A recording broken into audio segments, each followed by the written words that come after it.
Hi friends, it's me back again. After the previous video, you understood how to create a fresh Vue application, run it, and you have a snapshot of the Vue syntax, and I mean the Vue template syntax, how to bind data to uh, HTML element, its attributes, two-way binding, and doing some basic of event handling. So in this video, I thought I could, you know, hint more on view reactivity. So and so to do that, we're going to explore both sides of Vue API styles, that is the composition and the options API. So in the composition API, we were able to see that for you to create a reactive property, all you have to do is to call the ref function. And when you do that, that property becomes reactive. And this is really fun. And to create uh,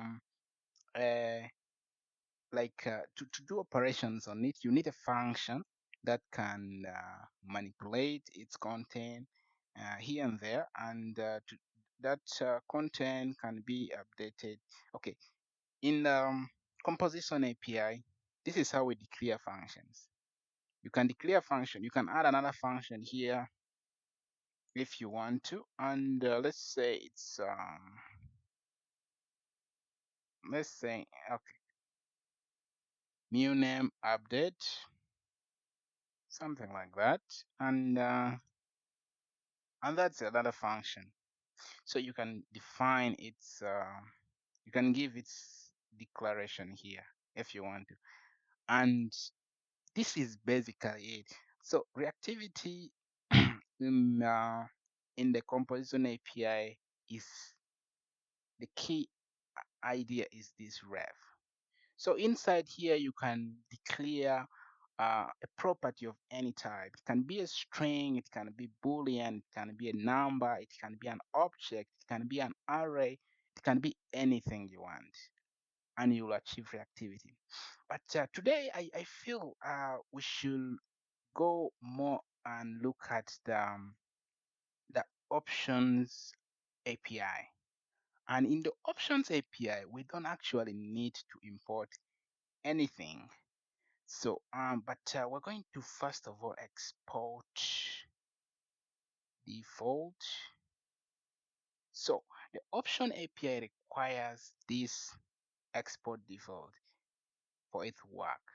And then to declare a reactive state in the option API, all you need to do is you use the data. We use the data property. Then in the data property, you need to return an object.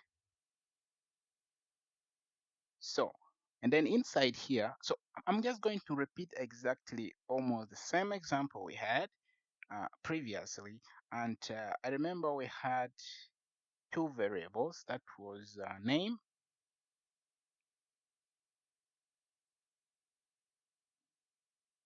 and display. So name was a string and display was a boolean. So this is it. Now we had the update function. Now these are the reactive states we have, and this will work just fine. Now, however, now there is one thing I need to explain.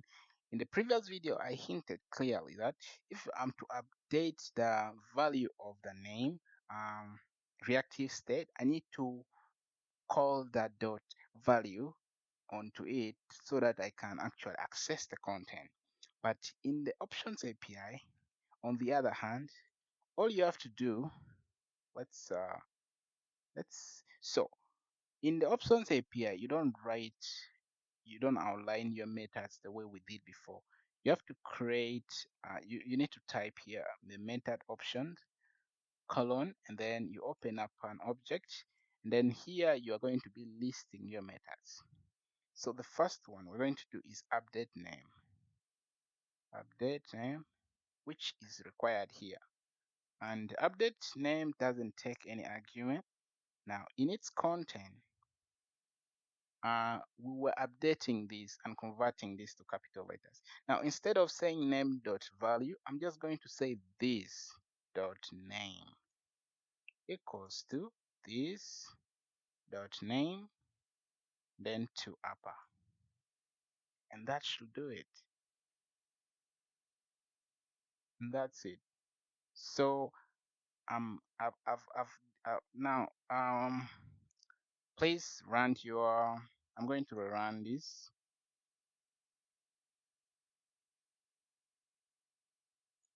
The app is running, so I'll go straight to my my browser.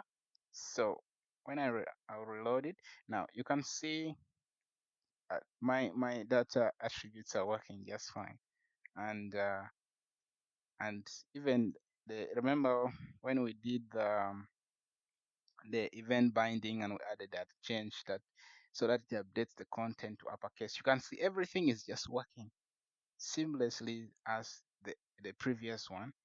However, we have changed our API style from the composition to the option API.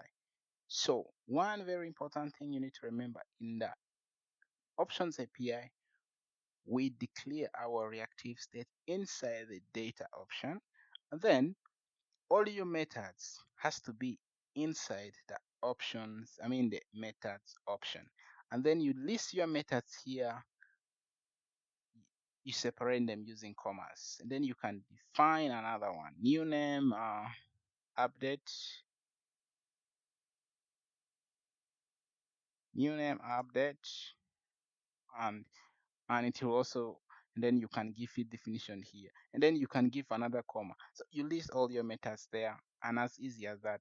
On the other hand, in the composition API, you saw that we just listed our data as global variable defined up here using the ref attribute, I mean the ref function from the Vue library, and then down it, we were able to define functions that operated on those variables.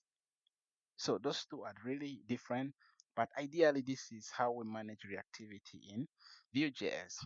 One important thing to remember though is that uh, in Vue, almost every property is reactive, and by default, Vue has deep reactivity, meaning that even if I had um,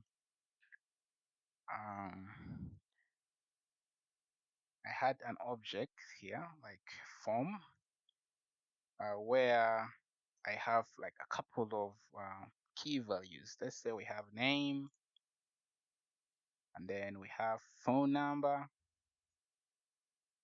and then we have something like address.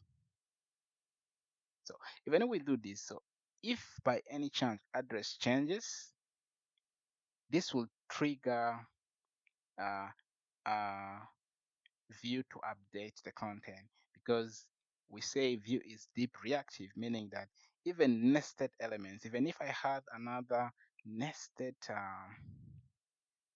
object like which also had keys here, if this internal objects also changes, that will trigger change in the entire component, and the template will update. So that's the fun thing about Vue. It is deep reactive, and I think that should do it. And this is all I have for you for reactivity. And like I said in my previous videos, that if you want to grasp more, because I really summarize the content from the official documentation, and you can find more information from the official documentation online by simply going to the vue.org website, and you will see really much more there. And thank you for watching, and don't forget to subscribe if you haven't. Until next time, cheers.